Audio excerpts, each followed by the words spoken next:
கடலை கல்லறையாக மாற்றுவோம் என்று அறிவிப்பு செய்திருக்கக்கூடிய ஈரான் ஆளில்லா விமானங்கள் இன்னைக்கு சவுதியினுடைய பகுதியில் நுழைந்திருக்கிறது. ஹிஸ்புல்லா அடித்திருக்கக்கூடிய நேமர். இது மட்டும் இல்லாம இன்னைக்கு அரசு ஊடகத்தில் ஈரான்ல ஒளிபரப்பு செய்யப்பட்டிருக்கக்கூடிய துப்பாக்கி வீடியோ. பெய்ரூட்ல நிர்வாணமான பெண் தாக்கப்பட்டிருக்கிறாங்க. மறுபடியும் தாக்கப்பட்டிருக்கக்கூடிய துபாய் ஹர்முஸ் ஜலசந்தியில புதிய ஒரு கட்டமைப்பை ஈரான் இன்னைக்கு நிறுவியிருக்கிறாங்க. ஈராக்ல இன்னைக்கு புதிய ஒரு ராணுவ தளவாடத்தை இன்னைக்கு கண்டுபிடித்திருக்கிறார்கள். ஜிபேயினால் முஸ்லிம்களுக்கு ஏற்பட்டிருக்கக்கூடிய கொடூரம். அது மட்டும் இல்லாம இன்னைக்கு ஒரு பள்ளிவாசல் கோயிலாக மத்திய பிரதேசத்தில் மாற்றப்பட்டிருக்கிறது. கொந்தளித்திருக்கக்கூடிய இந்து மக்கள் மாட்டிறைச்சியின் பெயரால் இன்னைக்கு பீகாரில் நடந்திருக்கக்கூடிய கொடூரங்கள். இப்படி இன்னைக்கு நேஷனல் முதல் இன்டர்நேஷனல் வரை இருக்கக்கூடிய கரண்டான செய்திகளை தான் இந்த வீடியோல இன்ஷால்லா நம்ம பார்க்க இருக்கிறோம். அதுக்கு முன்னாடி நம்ம பேட்டை டிவி யாரெல்லாம் சப்ஸ்கிரைப் பண்ணாம இருக்கீங்களோ அவங்க எல்லாம் சப்ஸ்கிரைப் பண்ணிக்கங்க அப்படிங்கிற செய்தியை நம்ம சொல்லிக்கொள்றோம். பிஸ்மில்லாஹ் அரபிக் அகாடமி. வீட்டில் இருந்தபடியே குர்ஆனை அரபு மொழியில் படித்து புரிந்து கொள்ள வேண்டுமா? முஸ்லிம் மற்றும் முஸ்லிம் அல்லாதவர்கள், ஆண்கள், பெண்கள், வயது வரம்பு கிடையாது. கல்வி தகுதி தேவையில்லை. திறமை வாய்ந்த அனுபவமிக்க ஆசிரியர்களை கொண்டே வகுப்புகள் நடத்தப்படுகிறது. 3 மாதத்தில் குர்ஆனை சிறந்த முறையில் கற்றுத்தரப்படும். மேலும் விவரங்களுக்கு கீழுள்ள எண்ணை அணுகுங்கள். இன்னைக்கு பார்த்தீங்கன்னா முக்கியமான தகவல். சர்வதேச அளவில் பல செய்திகள் நடந்திருக்குங்க. அதில் மிக முக்கியமான செய்தி என்னன்னு சொன்னால், IRGCயினுடைய தலைவராக இருக்கக்கூடிய ரசாயி அவர் என்ன சொல்கிறாருன்னு சொன்னால், ஈரான் தரப்புலேருந்து அவர் பேசக்கூடிய வார்த்தைகள் தான் இன்னைக்கு சர்வதேச அளவில் ரொம்ப கவனிக்கக்கூடிய ஒரு இடத்துல இருக்கு. அவர் என்ன சொல்கிறாருன்னா, அதாவது இன்னைக்கு அமெரிக்கா உட்பட இஸ்ரேல் யார் வந்தாலும் கடலை நாங்கள் கல்லறையாக மாற்ற போகிறோம், அதுக்கு நாங்கள் தயாராக இருக்கிறோம் அப்படிங்கிற ஒரு அறிவிப்பை இன்னைக்கு செஞ்சிருக்கிறாரு. செஞ்சதுக்கான காரணத்தை என்னன்னு நீங்கள் பார்த்தீங்கன்னு சொன்னால், பல ப்ரப்போஸ் கொடுக்கப்பட்டது. ஈரான் தரப்புலேருந்து பல ப்ரப்போஸ் கொடுக்கப்பட்டது. அமெரிக்கா தரப்புலேருந்து பல ஒப்பந்தங்களுக்காக முன்னெடுப்பு நடத்தப்பட்டது. ஆனால் அந்த முன்னெடுப்புகள்லாம் எந்த விதமான பிரயோஜனத்தையும் எட்டலை. ஏன்னா இவங்க கேட்கக்கூடியது எல்லாமே அநியாயம். எதுவுமே நீ வச்சுக்க கூடாது. அதாவது ஈரான்ல இருக்கக்கூடிய அணுமின் நிலையங்கள் ரொம்ப 4 ஃபேமஸ் ஆனதுங்க. Fordow, Natanz, Isfahan, Bushehr. இது 4மே. புஷேர் ரஷ்யாவுடையது. இந்த 3 இருக்குல்ல, மீதி இருக்க புஷேரை மீதி 3 இருக்குல்ல, இந்த 3ஐ நீ சுத்தமா எடுத்துடணும். அணுமின் நிலையங்களை நீ வச்சுக்க கூடாது. யுரேனியத்தை 400 கிலோகிராம் வச்சிருக்க, அதை கொண்டு ஏன்ட்ட ஒப்படைச்சிடணும் அப்படின்னு ஒரு ஒப்பந்தம் முதல் அமெரிக்கான சொல்றது. அடுத்து என்ன தெரியுங்களா ஒப்பந்தத்தில், அதாவது எங்களுக்கு இதுக்கு முன்னாடி பொருளாதார போட்டு வச்சிருக்க அதோடைய காசெல்லாம் எல்லாத்தையும் கொடுடா அப்படின்னு சொல்லி ஈரான் கேட்டாங்க. எந்த காசையும் கொடுக்க மாட்டானா. பொருளாதார போட்டு அவங்களுடைய காசை பிடிச்சி வச்சுக்கிட்டான்ல, எந்த காசையும் கொடுக்க மாட்டானா. அதே மாதிரி எங்களுக்கு இப்போ கரண்ட்ல இருக்க பொருளாதாரத்தை நீக்கணும் அப்படின்னு ஒரு கோரிக்கை வச்சிருந்தாங்க. அதையும் நாங்கள் நீக்க மாட்டோம் அப்படின்னு சொல்லியிருக்கிறாங்க அமெரிக்காக்கார பயலுங்க. சரிப்பா, நீ தான் அத்துமீறி இந்த போரில் நீ தாக்குதல் நடத்தின இஸ்ரேல்காரனை பேச்சை கேட்டுக்கிட்டு பிப்ரவரி 28. அப்போ அதுக்கு இழப்பீடு என்று ஒன்று இருக்கணுமா இல்லையா? அந்த இழப்பீடையாவது கொடு அப்படின்னு கேட்டால் இதையும் ஏற்றுக்க மாட்டேன் அமெரிக்காக்காரங்க சொல்லியிருக்கிறாங்க. இதனால இன்னைக்கு ரசாய் என்ன சொல்றாங்கன்னு சொன்னால், அதாவது கடலை கல்லறையா மாற்றுவோண்டா தயாரா இருக்கீங்களா அப்படின்னு சொல்லி ஒரு கேள்வி எழுப்பியிருக்காங்க. இதுக்கிடையில இப்ப கரண்ட்ல வந்திருக்கக்கூடிய முக்கியமான செய்திகள் ஒன்று என்னன்னு சொன்னா, இன்னைக்கு ஈரான் தரப்புல இருந்து இன்னும் அவங்களுடைய ப்ரப்போஸ் கொடுத்துருக்காங்க. 14 அம்ச திட்டத்தை கொஞ்சம் மாத்தி அதுல சில மாடிஃபை பண்ணி இந்த திட்டத்தை நாங்கள் கொடுக்குறோம் அப்படிங்கிற தகவலை இன்னைக்கு ஈரான் சொல்லியிருக்கிறாங்க. ஈரான் சொல்லக்கூடிய இந்த விஷயத்தை இன்னைக்கு கத்தாரில் இருக்கக்கூடிய மாய்ஸிர் அப்படின்னு சொல்லுவாங்க. அவர் பெரிய ஒரு அந்த மிடில் ஈஸ்ட்களை பத்தி பெரிய ஆய்வு செய்யக்கூடிய ஒரு மேதைனே சொல்லலாம். அவர் என்ன சொல்றாருன்னா, இந்த ப்ரப்போஸ் என்ன கொடுத்தாலும் இந்த பேச்சுவார்த்தைங்கிறது நிச்சயமா நடக்கிறதுக்கான வாய்ப்பே இல்லை. 1 நாள் 2 நாள்ல போர் ஏற்பதற்கான வாய்ப்பு இருக்குது. அமெரிக்காக்காரன் எப்படியாவது போய் அங்கே அடிச்சிருவான். பதிலுக்கு ஈரான் அடிக்கக்கூடிய பகுதிகள் பார்த்தீங்கன்னா தொடர்ந்து துபாயினுடைய பல பகுதிகளில் அடிக்கப்படலாம் அப்படிங்கிற செய்தி இன்னைக்கு பரவலா மிடில் ஈஸ்ட்ல இருக்கக்கூடிய ஜேர்னலிஸ்ட் எல்லாமே தகவலா சொல்லிக்கிட்டு இருக்காங்க. இதுக்கிடையில இன்னைக்கு நீங்க பார்த்தீங்கன்னா சவுதியில இன்னைக்கு ஆளில்லா விமானங்கள் 3 போயிருக்குது. ஆளில்லா விமானங்கள்லாம் ஏற்கனவே நான் சொன்ன மாதிரி ஹெர்ம்ஸ் 450 இல்ல FPV ட்ரோன், இது மாதிரி ட்ரோன்கள் இன்னைக்கு 3 ட்ரோன்ல சவுதிக்குள்ள போயிருக்கு அப்படிங்கிற செய்தி சர்வதேச பேசு பொருளா இருக்குங்க. ஏன்னா சவுதியினுடைய பல நிலப்பரப்புகளை நாங்க தாக்க மாட்டோம் அப்படிங்கிற மாதிரியான ஒரு போக்க, அதாவது அபிஷியலா ஸ்டேட்மெண்டா சொல்லல, இருந்தாலும் நாங்கள் தாக்க மாட்டோம்ப்பா, அடிக்க மாட்டோம்ப்பா அப்படிங்கிற மாதிரியான ஒரு நிலை ஈரான் எடுத்திருந்தாங்க. அதை தாண்டி இன்னைக்கு போர் விமானங்கள், அதாவது இந்த ஆளில்லா போர் விமானங்கள் அந்த பகுதியில் போயிருக்குது. சர்வதேச உள்ள எல்லாரும் உற்று நோக்கிக்கிட்டு இருக்காங்க. ஏன்னா நேற்றையிடம் நடந்திருக்கக்கூடிய ஒரு சம்பவம், அதாவது UAE தலைநகரமாக இருக்கக்கூடிய அபுதாபியிலிருந்து 225 கிலோமீட்டர் தூரத்தில் இருக்கக்கூடியது அல் தப்ரா அப்படிங்கிற ஒரு பகுதி. அந்த பகுதியில் UAE அதாவது துபாயினுடைய அணுமின் நிலையம் இருக்குது. இந்த அணுமின் நிலையத்தில் 3 ட்ரோன்களை இதே மாதிரி ஆளில்லா விமானங்களை ஈரான் அனுப்பியிருக்காங்க. அதனுடைய கட்டமைப்பில் ஒரு சேதாரத்தை உண்டு பண்ணியிருக்கிறாங்க. ஜெனரேட்டர்கள்லாம் ஈரான் தாக்கி இருக்கிறாங்க அப்படிங்கிற செய்தியும் இன்னைக்கு கவனிக்க வேண்டிய செய்திகள் ஒன்றா இருக்கு. 2 செய்தி, அதாவது ஒன்று சவுதி, இன்னொன்று UAE. இது ரெண்டையுமே அடிச்சு காட்டுறாங்க ஈரான் தயாராக இருக்கிறோம் அப்படின்னு. அதை தான் இன்னைக்கு அந்த மத்திய கிழக்கு பகுதியில் ஆய்வு செய்யக்கூடிய மாய்சரி என்ன தகவல் சொல்றாங்கன்னா, தாக்குதல் நடத்தப்படலாம், ஓரிரு நாளில் போர் ஏற்பட்டுடலாம் அப்படிங்கிற ஒரு தகவலை சொல்றாங்க. உண்மையிலே இந்த போர் நடக்கக்கூடாதுன்னு நம்ம விரும்பணும், போர் நடக்கக்கூடாதுன்னு நம்ம இறைவன்கிட்ட பிரார்த்தனை செய்யணும். ஏன்னு சொன்னால் இந்த போர்களால் பல அப்பாவி உயிர்கள் போகும் அப்படிங்கிறதாங்க யதார்த்தமான உண்மையாக இருக்குது. இப்படியான நிலைகளில் தான் இன்னைக்கு சர்வதேச அளவில் பல்வேறு செய்திகள் வந்துகிட்டு இருக்கு. அதில் இன்னைக்கு மிக முக்கியமான செய்திகள் ஒன்று என்னன்னு சொன்னால், ஈராக்கில் இருக்கக்கூடிய ஒரு பாலைவனத்தில் இன்னைக்கு என்ன பண்ணியிருக்காங்கன்னு சொன்னால், இஸ்ரேல்காரங்க 2 இராணுவ தளவாடங்கள் அங்கே வச்சுருந்தாங்களாம். இது நியூயார்க் டைம்ஸ் இந்த செய்தியை வெளியிட்டிருக்கிறாங்க. அதை பார்க்க போனால் 29 வயசான அவாத் அல் சமீரி அப்படிங்கிறவர் தான் அந்த இராணுவ தளவாடங்களை கண்டுபிடிக்கிறாரு. இந்த இடத்துல உங்களுக்கு ஒரு கேள்வி வரலாம், ஈராக்கில் இருந்துக்கிட்டு இருந்தவங்க எல்லாம், அவங்க இருந்த உளவு படைகள், அவங்க இராணுவ படையெல்லாம் என்ன பண்ணிக்கிட்டு இருந்தாங்க? இன்னைக்கு சாதாரணமாக அந்த 29 வயசு மதிக்கத்தக்க ஒரு மனிதர் ஆடுகளை மேய்ச்சிட்டு போகிறப்ப அந்த பகுதியில் இருக்கக்கூடிய இராணுவ தடவாளங்களை பார்த்துட்டு கண்டறிஞ்சு இராணுவத்துக்கு, அதாவது ஈராக்குடைய இராணுவத்துக்கு சொல்கிறாரு. சொன்னதுக்கப்புறம் தான் ஈராக்குடைய இராணுவத்துக்கு தெரியுதுங்க. இப்போ உங்கள்கிட்ட கேள்வி வரலாம், அப்போ ஈராக் இராணுவம் என்ன பண்ணிக்கிட்டு இருந்துச்சு அப்படின்னு கேட்டால், திண்டுக்கிட்டு தான் இருந்தாங்க அப்படின்னு தான் எல்லாரும் சொல்கிறாங்க. ஏன்னா தன்னுடைய நாட்டுக்குள்ளே இஸ்ரேல்காரர் 2 இராணுவ தளவாடங்களை வச்சிருக்கிறான், அது தெரியாமல் இருந்திருக்கு. ஒரு ஆடு மேய்க்கிறவர் பார்த்து சொல்லியிருக்கிறாரு, அவர் ஹெலிகாப்டர்லேயே துரத்தி போய் சுட்டு கொண்டிருக்கிறாங்க. கொண்ட ஒருத்தவரை கிட்டத்தட்ட ஒரு 3-4 நாள் கழிச்சு தான் ஈராக்கினுடைய பகுதியில் இருக்கக்கூடிய அவங்களுடைய இராணுவ வீரர்களை கண்டுபிடிச்சு அப்புறம் தான் அவருடைய பாடியை எடுத்திருக்கிறாங்கன்னா இவங்களுடைய நிலை என்னவா இருக்குது அப்படின்னு பல பேர் இந்த இடத்துல இஸ்ரேலை கண்டிப்பதோடு சேர்த்து ஈராக்கு மேலேயே ஒரு நியாயமான விமர்சனத்தை வைக்கிறாங்க. உண்மையிலே நியாயமான விமர்சனம் தான். அவங்க நாட்டை பற்றி ஒன்று தெரிஞ்சுக்கணுமா வேணாமா அப்படிங்கிறதாங்க யதார்த்த உண்மையாக இருக்குது. இதுக்கிடையில் பெய்ரூட்டில் நடந்திருக்கக்கூடிய ஒரு சம்பவங்க. நிர்வாணமான ஒரு பொண்ணை ஒருத்த பள்ளீர்னு வைக்கிறார் ஒரு பெரியவர் கன்னத்தில். உடனே அங்கே இருக்காங்க இல்லை, அங்கே இருக்கக்கூடிய இந்த வீடியோ அப்லோட் பண்ணோன்னா அங்கே இருக்கக்கூடிய சங்க எப்படா அடிக்கலாம், என்ன அடிக்கலாம்? உண்மையிலேயே ஒரு பெண்ணை நிர்வாணமான நிலையில் இருக்கிறப்ப அந்த பொண்ணை அடிக்கலாமா, இல்லை நிர்வாணம் எதனால் ஏற்பட்டுச்சு, எந்த பாதிப்புனா அந்த பெண் அப்படி செஞ்சிருக்கு அப்படின்னு அந்த செய்தியை முழுமையாக பார்த்து சொன்னாலும் பரவாயில்ல. பார்க்காம அடிக்கலாமா, எப்படி அடிக்கலாம்? அந்த பொம்பளை என்ன பண்ணுறான்னா, வேணுக்குன்னு ட்ரெஸ்ஸை ஊற்று போட்டு இந்த காட்சியை காட்ட முடியுமான்னு தெரியலை, சிகரெட் அடிச்சுக்கிட்டு வர்றவங்களுக்கெல்லாம் பொது இடங்களில் இப்படி இருந்திருக்காரு. அதை பார்த்த ஒரு முதியவர், என்ன அவன் இப்படி இருக்கிற அப்படின்னு சொல்லி பன்னீர் கன்னத்தில் ஒரு அடி அடிச்சிருக்கிறாரு. இது நியாயமா இல்லையான்னு உங்களுடைய கருத்தையே சொல்லுங்க. இதை பெரியவர் தாக்கணும்னா இதை ஒரு பெரிய பேசு பொருளாகும். அவரை பயங்கரமாக திட்டிக்கிட்டு இருக்க ஒரு நிலை ஏற்பட்டிருக்குங்க. இதுக்கிடையில மேற்கு கரையில் நடந்திருக்கக்கூடிய ஒரு சம்பவம் தாங்க. இஸ்ரேலுங்கிறவன் அவனுடைய சோல்ஜர்ஸ், அவனுடைய நாட்டில் இருக்கக்கூடிய அந்த அரசாங்கத்திற்குரிய உயர் பதவியில் இருக்கிற எவ்வளோ கேவலமானவங்கிறத இங்கே இடத்துல காட்டுதுங்க. மேற்கு கரையில் லூசின்னு ஒரு நாயை ஒரு அம்மா வளர்க்குறாங்க. அவங்க யாருன்னா முஸ்லீம். எதுக்காக வளர்க்குறாங்கன்னா தோட்டத்தை பாதுகாக்கிறதுக்காக வளர்க்குறாங்க. குடியேற்ற வாசிகள் ஒருத்தர் திருட்டு பசங்க இருக்காங்கல்ல, அதான் நம்ம பாஷையில் சொல்கிறாங்க பசு பாதுகாவல் படைன்னு சொல்கிறாங்கல்ல, அது மாதிரி அங்கே இருக்கக்கூடியவங்க தான் குடியேற்ற வாசிகள். இந்த குடியேற்ற வாசிகள் அங்கே போகிறாங்க. போனவுடனே இந்த மாதிரி பயந்து ஓடி போயிடுறாங்க. இவன் தான் அடிப்பாங்களே, அவங்களுக்கு தான் தனியாக துப்பாக்கி கொடுத்துருக்காங்க. குடியேற்ற வாசிகளுக்கு தனியாக துப்பாக்கி, உனக்கு அச்சுறுத்தலாக தான் நீயே சுட்டுக்கப்பா அப்படின்னு துப்பாக்கியை கொடுத்துருக்காங்க. நாட்டினுடைய அரசாங்கமே இஸ்ரேலுடைய பாதுகாப்புத்துறை அமைச்சராக இருக்கக்கூடிய இத்மார் பின் கீர்ங்கிற சைத்தானே கொடுத்துருக்கிறான். இதனால் என்ன பண்ணுறாங்க, அந்த அம்மா லூசிக்கிற நாயை வளர்த்த அந்த அம்மா, அவருடைய பேரை வரல, இஸ்ரேலுடைய நியூஸ் சேனலில் வந்துருக்கூடிய செய்திங்க. அவங்க என்ன பண்ணுறாங்க, வீட்டை விட்டுட்டு அந்த நாயை விட்டுட்டு ஓடிடுறாங்க. ஓடினவுடனே அங்கே போன அந்த திருட்டு நாய் என்ன பண்ணுறாங்கன்னா, அந்த நாயை கட்டி போட்டிருக்கு. அது பாலஸ்தீனில் வரக்கூடிய நாயா அப்படின்னு சொல்லி நாயை போட்டு அடின்னு அடிக்கிறாங்க. நாய் தலையிலேருந்து ரத்தம், வாயிலிருந்து ரத்தம். அந்த நாயை அப்புறம் லாஸ்ட்டை கட்டு போட்டு அந்த நாயை பராமரித்து அதோடைய ஃபோட்டோ கூட அப்லோட் பண்ணியிருக்காங்க. இதுதான் இஸ்ரேலுடைய உண்மை முகமாக இருக்குது. இதுக்கிடையில் பார்த்தீங்கன்னு சொன்னால் பல இடங்களில் அத்துமீறி சர்வதேச சட்டத்தை மீறி பல இடங்களில் இன்னைக்கு குடியேற்ற வாசிகள் இஸ்ரேலுக்காரங்க போய் அங்கே அமர்ந்துக்கிட்டு பல்வேறு விதமாக அட்டூழியங்களை செய்கிறாங்க. அவங்க செஞ்ச அட்டூழியங்களில் இன்னொரு முக்கியமான விஷயம் என்னென்னா, அங்கே புதைக்கப்பட்டிருக்கக்கூடிய பலஸ்தீனியர்களை முன்னாடி புதைக்கப்பட்டிருப்பாங்கல்ல, நாங்கள் வந்துட்டோம், கல்லறை இங்கே இருந்தாலும் பரவாயில்ல, கல்லறை இருந்தாலும் இடித்தாலும் ஒரு வகையில் நியாயம் சொல்லிட்டு போகலாங்க. ஒரு வகையில் நியாயம் கருத முடியாது, ஒரு நியாயம் சொல்லலாம். இல்லை நோண்டி அவங்க குடும்பத்தார் பணத்தை எடுத்துகிட்டு போங்க, இல்லாட்டி நாங்கள் அந்த பணத்தை நோண்டி நாய்க்கு தூக்கி போடுவோம் அப்படிங்கிறாங்க. இன்னொரு பக்கம் என்ன பண்ணுதுன்னா, அவங்களுடைய இராணுவம் கேடுகட்ட இராணுவம், உலகத்திலேயே ஒரு கேடுகட்ட இராணுவம்னா அது இஸ்ரேலிய இராணுவம் தாங்க. பயப்படாமல் சொல்லலாம். என்ன பண்ணுறாங்கன்னா, இந்த குடியேற்றவாசிகள் போய் ஆடை திருடிட்டு வர்றாங்க. பலஸ்தீனருடைய ஆடுகளை திருடிட்டு வந்து ஓட்டிக்கிட்டே போகிறாங்க. இந்த காட்சியை பார்த்தா உங்களுக்கு புரியும்.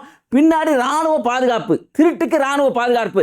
இதை தான் நெத்தனியாஹு என்ன சொல்றான்னா, உலகத்திலே ஒழுக்கமான ராணுவம் சொல்றான். இந்த நெத்தனியாவையும் சாராவையும் தான் இங்க இருக்கக்கூடிய சங்கிகள் பாராட்டுறாங்க அப்படிங்கிறத நீங்க தெரிஞ்சுக்கணும். இது மாதிரி இன்னைக்கு பல்வேறு விதமான சம்பவங்கள் உலகத்தளவு நடந்துகிட்டு இருக்குங்க. இன்னைக்கு பார்த்தீங்கன்னா காசா மக்களுக்கு உதவணும்னு சொல்லிட்டு ஸ்மூத் ஃப்ளோரிடா அப்படின்னு ஒரு கப்பல்ல 15 கப்பலில் 6 தொடர்ந்து காசா மக்களுக்காக போகிறாங்க. ஏன்னா தொடர்ந்து அநியாயம் நடக்குது. இப்போ நம்ம பேசி கொண்டிருக்கக்கூடிய இந்த சமயத்தில் கூட காசாவினுடைய வடக்கு பகுதியில் கிட்டத்தட்ட 8 பேர் கொல்லப்பட்டிருக்காங்க. அதில் 3 பேர் வந்து ஒரு சோசியல் ட்ரஸ்டினுடைய அமைப்பாக செயல்பட்டு அங்கே இருக்கக்கூடிய மக்களுக்கு உணவு சமைச்சு கொடுத்துக்கிட்டு இருந்தவங்க அவங்கள கொண்டிருக்கிறாங்க. இதன் காரணமாக இந்த மக்களுக்கு உதவி செய்யணும்னு சொல்லிட்டு ஸ்மூத் ஃப்ளோட்டிலா அப்படின்னு ஒரு 15 கப்பல்களில் ஆர்வலர்கள் காசாவுக்குள்ளே போகிறதுக்காக தொடர்ந்து முயற்சி செய்கிறாங்க. சர்வதேச கடல் பகுதியில் வச்சு இன்னைக்கு இஸ்ரேல் அவர்களை கொடிய முறையில் கைது செஞ்சிருக்காங்க. அவங்கள பல துன்பப்படுத்தி அடிக்கிற மாதிரி, அதே மாதிரி அவங்கள பிசிக்கலியாக மென்டலியாகவும் அவங்கள தாக்குற மாதிரி பல்வேறு விதமான செய்திகளை செஞ்சிருக்கிறான். அதை இன்னைக்கு உலகத்தளவில் பல பேர் கண்டிச்சுக்கிட்டு இருக்கிறாங்க. இதுவும் நம்ம தெரிஞ்சுக்க வேண்டிய சர்வதேச செய்திகளில் முக்கியமான ஒரு செய்தியாக இருக்குது. அதே மாதிரி நேஷனல் நடந்திருக்கக்கூடிய ஒரு முக்கியமான செய்திங்க. இப்படியெல்லாம் சங்கிகள் இருக்காங்கன்னு பாருங்க, எந்தெந்த இடத்துல வெறி முடிச்சவங்க இருக்காங்கன்னு பாருங்க. டேராடூனில் ஒரு பகுதியில் நடக்குது. மெட்ரோ நீங்கள் பரவாயில்ல நிறுவனம் பார்த்துருப்பீங்க. அந்த மெட்ரோவுடைய நிறுவனத்துக்குள்ளே உள்ளே போய் சில சங்கிகள் என்ன பண்ணுறாங்கன்னா, அங்கே கூடிய முஸ்லீம்களை பார்த்து QR கோடு வச்சுருக்கிறேல, QR கோடை அப்படி ஜிபே ஸ்கேன் பண்ணால் என்ன பேர் வருது பார்க்குறாங்க. பேர் என்னங்க வரும்? QR கோடு எந்த கல்ல பேர் வச்சுருந்தாலும் ரீட் பண்ணால் யாருடைய பேருக்கு அங்கே கரெக்டாக இருக்குதோ அவங்க பேர் தான் வரும். இதில் எல்லாருக்கும் தெரிஞ்ச விஷயம் இது. அதில் வந்து நீ பேரை மறைக்கிற, உன் பேரை காட்டு. அவர் சொல்லாட்டே என் பேர் தாண்டா அது. அவர் சொல்ல ஷமீம்ங்கிறது ஏன் பேர் தாண்டா, நீ பேரை மறைச்சி வியாபாரம் பண்ணுற அப்படின்னு சொல்லி அவ்வளோ பெரிய நிறுவனத்துக்குள்ளே பூந்து முஸ்லீம்கிற ஒரே காரணத்துக்காக அவரை அடித்து அந்த அடித்ததை வீடியோவாக எடுத்து அப்லோடு பண்ணுறான். நம்ம நாட்டினுடைய பிரதமர் இருக்காரு, பிரதமர் ஜி, சௌக்கிதார் ஜி, எங்கே ஜி போயிருக்கிறீங்க? அப்படியே அழுவைங்களா நீங்கள் தான், நான் ஏழை தாயின் மகனாச்சு, ஏழையுடைய கஷ்டங்களும் உங்களுக்கு தெரியாதா அப்படி இன்னைக்கு பல பேர் கேள்வியாக கேட்குறாங்க. சில பேர் வேறு வார்த்தைகளை திட்டுறாங்க. நம்ம அப்படி திட்டக்கூடாது, நாட்டினுடைய பிரதமர் அப்படி பேசக்கூடாதுங்க, தெரிஞ்சுக்கங்க. இன்னைக்கு அப்படிப்பட்ட ஒரு சம்பவம் டேராடூன் நடந்திருக்கு. பல கண்டன குரல்கள் வருது. சர்வதேச அளவில் இந்தியாவுக்கு ஒரு கெட்ட பேரை ஒன்றிய அரசாங்கத்தினுடைய பேரால் இன்னைக்கு வந்துகிட்டு இருக்கு அப்படிங்கிறத நம்ம கவனிக்க வேண்டிய செய்திகள் ஒன்றா இருக்குது. அதே மாதிரி பார்த்தீங்கன்னா மத்திய பிரதேசத்தில் தாருங்கிற பகுதியில் பேஜிசாலா கமால் மசூதின்னு ஒரு மசூதி இருக்குது. இந்த மசூதி பார்த்தீங்கன்னு சொன்னால் பல ஆண்டுகள் இருக்குதான். இதை பற்றி சொல்லும்போது ஏஎஸ்ஐ தொல்துறை இலாக்கா என்ன சொல்கிறாங்கன்னா, அவங்களுடைய சைட்டில் இது ஒரு மசூதி தாங்க, இது பல காலமாக இருக்குது அப்படின்னு சொல்கிறாங்க. வருவாய்த்துறை இருக்குல்ல, வருவாய்த்துறை சார்பாக சர்டிஃபிகேட் கொடுத்துருக்காங்க, இது ஒரு பள்ளிவாசல், பல காலமாக இருக்கக்கூடிய பள்ளிவாசல் அப்படின்னு சொல்லி வருவாய்த்துறை கொடுக்குறாங்க. இது மாதிரி ஒவ்வொரு கவர்மெண்ட்டுடைய அஃபீஷியல் சர்டிஃபிகேட்டுமே அது பள்ளிவாசல் தான், கமால் மசூதி தான் அப்படின்னு சொல்லி ஒரு சர்டிஃபிகேட்டை கொடுக்குறாங்க. அப்படி இருந்தும் கூட மத்திய பிரதேசத்தில் இருக்கக்கூடிய உயர் நீதிமன்றம் வழங்கியிருக்கக்கூடிய தீர்ப்பை தான் இன்னைக்கு சட்டத்தின் அடிப்படையில் இல்லைன்னு சொல்லி அங்கே இருக்கக்கூடிய முஸ்லீம்கள் அமைப்புகள் மட்டும் இல்லைங்க, முஸ்லீம்கள் அமைப்பு இல்லாமல் AIMBLP அப்படின்னு சொல்லப்படக்கூடிய இந்திய பொதுமக்கள் விடுதலை ராணுவ வாரியம் ஒரு அமைப்பு இருக்கு. இதுல எல்லா மக்களும் இருக்காங்க, இந்துக்கள் உட்பட எல்லா மக்களும் இருக்க மாதிரி தெரியுது. அவங்கெல்லாம் களத்தில் இறங்கி போராடுறாங்க. இல்லை அது வந்து ஒரு மசூதி தான், அது வந்து சரஸ்வதி கோயில் இல்லை, அந்த இடத்துல ராஜா பேஜின் அப்படின்னு ஒரு ராஜா பேஜியா, இது என்ன பேரையாவது ஒழுங்கா வச்சு தொடங்கிடா, என்ன பேர் வைக்கிறாங்க தெரியல, பூஜா சேவு, மூந்தாள், கட்டாமிட்டா, இப்படி தான் பேர் வச்சுருப்பாங்க போல. அவர் அரசர் வாழ்ந்தாராம், அவர் இருந்தாராம், அவர் காலத்தில் வந்து அது வந்து கோயில் இருந்துச்சான், அந்த கோயில் இன்னைக்கு மாற்றி அமைச்சிட்டாங்க அப்படிங்கிற ஒரு தகவலை வந்து இன்னைக்கு சொல்ல, அதற்கேற்ப உயர் நீதிமன்றம் இங்க இருக்கக்கூடிய தொல்துறை இலாக்கா, வருவாய்த்துறை இதெல்லாம் கொடுத்திருக்கக்கூடிய ஆதாரங்கள் அடிப்படையில் கூட உயர் நீதிமன்றம் இந்த தீர்ப்பை வழங்கலை அப்படிங்கிற ஒரு செய்தி அங்கே இருக்கக்கூடிய முஸ்லீம்கள் அமைப்பு உட்பட இந்து அமைப்புகள் உட்பட பல பேர் கண்டிச்சுக்கிட்டு இருக்காங்க. இதுவும் நம்ம தெரிஞ்சுக்க வேண்டிய நேஷனல் செய்தியில் மிக முக்கியமான செய்தி. இன்னொரு செய்தியை பாருங்க, பாஜக எங்கெல்லாம் ஆட்சி செய்தோ அங்கெல்லாம் கொடூரங்கள் நடக்கும், கொலைகள் நடக்கும், மனிதர்களை பற்றி கண்டுகொள்ளவே மாட்டாங்க, மாடுகளை பற்றியே முக்கியத்துவம் கொடுப்பாங்கிறதுக்கு தொடர்ந்து நிறைய சம்பவங்கள் ஆதாரமாக இருக்கு. நம்ம தொடர்ந்து பேசிக்கிட்டு வர்றோம். இந்த சம்பவத்தை பாருங்க, பீகாரில் பார்த்தீங்கன்னா ஒரு சம்பவம் நடக்குது. கௌர் ராகவ்ஷா தால், அது வந்து கவுனா மாடு தான் போல, இந்த மாடுகளை பாதுகாக்கிற ஒரு அமைப்பு அப்படின்னு இருக்கான். இதுக்கடையில் ஒரு செய்தி நம்மளுக்கு சொல்கிறோம். ராய்ட்டர்ஸில் ஒரு செய்தி கிட்டத்தட்ட ஒரு 2 வருஷத்துக்கு முன்னாடி பதிவு செய்கிறாங்க. ஹரியானாவில் மாடு பாதுகாக்கப்படக்கூடிய அமைப்புகள் ரீதியாக பல பேர் இருக்கிறாங்க, அவங்களுக்குள்ள ஒரு கான்டாக்ட் இருக்கு, அவங்களுக்கு ஒரு கட்டமைப்பு இருக்கு. ஆனால் இது எப்படி செயல்படுறதுன்னு தெரியல. தேசிய குற்றவியல் ஆவண காப்பகத்தில் அவங்க என்ன சொல்றாங்கன்னா, ராய்ட்டர்ஸ் இப்படி நடக்கக்கூடிய கொலைகளை பற்றி பதிவுகளே கிடையாது அப்படின்னு சொல்றாங்க. இப்படி பல கொலைகளை செய்யக்கூடிய இந்த பசு பாதுகாவல் படைகளில் ஒரு படையாக இருக்கக்கூடிய இந்த கவுர் ராகுஷா தால் அப்படிங்கிற அந்த அமைப்பு என்ன பண்ணியிருக்காங்கன்னு சொன்னால், சிவன் காவல்துறை வட்டாரத்துக்கு உட்பட்ட பகுதியில், சிவன் காவல்துறை வட்டார பகுதிக்கு உட்பட்ட பகுதியில் ஆரிஃப்ங்கிற ஒருத்தவர் மேலேயும் இன்னொரு 2 முஸ்லீம் மேலேயும் மாடை இவங்க எடுத்துட்டாங்க, மாடை திண்டுட்டாங்க, மாட்டுக்கறியை இவங்க வெட்டிட்டாங்க, மாடை அறுத்துட்டாங்க அப்படிங்கிற குற்றச்சாட்டை சொல்லி கடுமையான முறையில் அடிக்கிறாங்க. குச்சி கையில் கிடைக்கிறது எல்லாத்தையும் எடுத்து அடிக்கிறாங்க. அந்த வீடியோ காட்ட முடியாதுன்னு நினைக்கிறேன், அது வந்து வைலன்ஸ் வீடியோவாக இருக்கும். ஃபோட்டோ பார்க்கும்போதே உங்களுக்கு தெரிஞ்சிருக்கும். அடித்த ஒரு தலைந்து ரத்தமாக ஊற்றுது, விடவே மாட்டேங்கிறாங்க. இதுக்கெல்லாம் பார்த்தீங்கன்னா காவல்துறை பின்னாடி இருந்து இதை தடுக்காமல் ஒரு நிலை இருக்குது. காவல்துறை பின்னாடி இருந்துக்கிட்டு இதை தடுக்காம கைகட்டி பார்க்கக்கூடிய ஒரு நிலை இருக்கிறது தான் இந்தியாவுக்கு எப்படிப்பட்ட ஒரு பேரை இந்த ஒன்றிய அரசாங்கம் வாங்கி கொடுத்துக்கிட்டு இருக்கு அப்படிங்கிறத நம்ம கவனிக்கணும். அது மாதிரி மனிதர்களுக்கு ஏற்படக்கூடிய இந்த பாதிப்புகளுக்காக நம்ம குரல் கொடுக்கணும் அப்படிங்கிறத இந்த சமயத்தில் நம்ம ஒரு செய்தியாக சொல்லிக்கிறோம். அதே மாதிரி வீடியோவுடைய ஒவ்வொரு கடைசி பகுதியிலும் இங்கே அநியாயம் செய்யக்கூடிய அநியாயக்காரர்களுடைய செயல்கள் எப்படி இருந்துச்சு அப்படின்னு சொல்றதுக்காக பல்வேறு விதமான வரலாறுகளை தொடர்ந்து சொல்லிக்கிட்டு வரோம். அதில் காசா மக்களுடைய கண்ணீர் கதையை சொல்கிறோம். அப்படிப்பட்ட காசா மக்களுடைய கண்ணீர் கதைகளில் இன்றைக்கி நம்ம தெரிஞ்சுக்க வேண்டிய ஒரு முக்கியமான செய்திகளும் இது ஒரு முக்கியமான செய்திங்க. ஒரு தாய், ஒரு புள்ள, அவங்க குடும்பத்துக்கு மத்தியில் நடந்த அந்த போராட்டம், அது இறப்பு, வர்ணிக்க முடியாத சோகங்கள், அதுக்கு மத்தியிலும் கூட இறைவனை நினைப்பது ரொம்ப ஒரு உருக்கமான ஒரு வரலாறுன்னே சொல்லலாம். அதாவது பார்த்திங்கன்னா அஸ்ரஃப் அவருக்கு 48 வயசு, அவருடைய மனைவி 40 அவங்களுக்கு வயசு நஜீலா, மகன் அப்துல் கரீம், முகமது, ஃபர்ரா, அமேனி, இப்படி குடும்பங்களோடு சேர்ந்து வாழ்ந்த இவங்க போருக்கு அப்புறம் பல இடங்களுக்கு உயிரை காப்பாற்றிக்கிறதுக்கு வாழ்கிறதுக்கு பல இடங்களுக்கு கடந்து நாங்கள் போனோம் அப்படின்னு சொல்கிறாங்க. ஒவ்வொரு முறையும் ஒவ்வொரு வீடுகள்லையும் டென்ட்லேயும் தெரிஞ்சவங்க வீட்லேயும் பல நாட்கள் எங்களுடைய வாழ்க்கையை நாங்கள் கழித்தோம் அப்படின்னு சொல்கிறாங்க. இப்படி கழிச்சிக்கிட்டு இருக்க ஒரு சமயத்தில் என்னென்னா, இதுக்கப்புறம் வாழ முடியாது, வடக்கு காசா, அதாவது காசாவினுடைய பெரும்பாலும் தாக்கப்பட்ட இடங்கள், தாக்கப்பட்டே கொண்டு இருக்கக்கூடிய இடங்களில் ஒன்று தான் வாடி காசா, காசாவுடைய வடக்கு பகுதி. அந்த பகுதிக்கு நம்ம போயிடலான்னு சொல்லி இவங்க போகிறாங்க.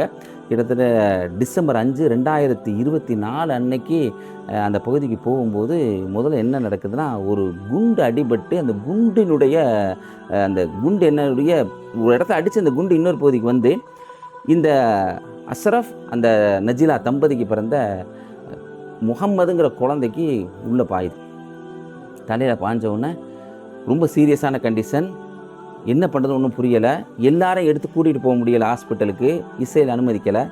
அதனால் தான் பையனுக்கு, அதாவது 15 வயசு பையனுக்கு அடிப்படுது, 16 வயசு பையனை அப்துல் கரீமை பொறுப்பாளராக நியமித்து தம்பி எப்படியாவது பார்த்துக்கப்பான்னு ஹாஸ்பிட்டலுக்கு அனுப்பிச்சி வைக்கிறாங்க. எப்படி இருக்கும் ஒரு தாய்க்கும் ஒரு தந்தைக்கும் அந்த குடும்பத்துக்கு எப்படி இருக்கும்?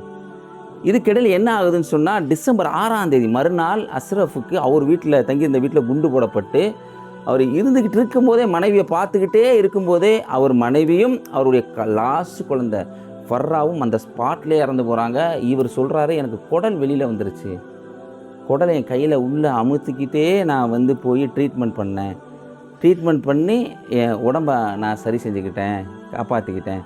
இதுக்கெல்லாம் ஒரு நாள் என் புள்ள நான் வெளியில் போய் தண்ணி பிடிக்க முடியாது, இன்னொரு குழந்தை அம்னேன்னு சொல்லி இன்னொரு குழந்தை, அந்த குழந்தை எப்படியாவது தண்ணி எனக்கு நான் எடுத்துகிட்டு வர முடியல, ஆனால் குழந்தைய தண்ணியை கூப்பிட்டு எடுத்துகிட்டு வாமான்னு சொல்லி என் குழந்தைய அம்னையை நான் அமுச்சு விட்டு தண்ணி எடுக்க அமுச்சு விட்டுருந்தேன். அப்படி அமுச்சு விட்றப்ப இஸ்ரேல் அந்த கொடியை வெறி பிடிச்சவங்க என்ன பண்ணுறாங்கன்னா, குழந்தை மேலேயே டைரெக்டாக ஒரு மெர்கவாவுடைய குண்டை செலுத்துகிறாங்க. குழந்தை அப்படியே சிதறி போயிடும். அந்த நிலையில் கூட தான் பிள்ளைய அடக்கம் செய்ய முடியாமல் அந்த சிதஞ்ச பாகங்கள்லாம் எடுத்துக்கிட்டு தனக்கு வயிறில் பாதிப்பு, ஒரு பக்கம் 2 புள்ள ட்ரீட்மெண்ட் பண்ணிக்கிட்டு இருக்கு, இன்னொரு பக்கம் மனைவியும் லாஸ்ட்டு குழந்தை இறந்துருக்கக்கூடிய அஸ்ரஃப் என்ன பண்ணுறாருன்னா, ஒரு வீட்டுக்குள்ளே போய் முறையான குழி இல்லாமல் கல்லெல்லாம் வச்சு தான் பிள்ளைய அடக்கம் பண்ணிட்டு வர்றாரு.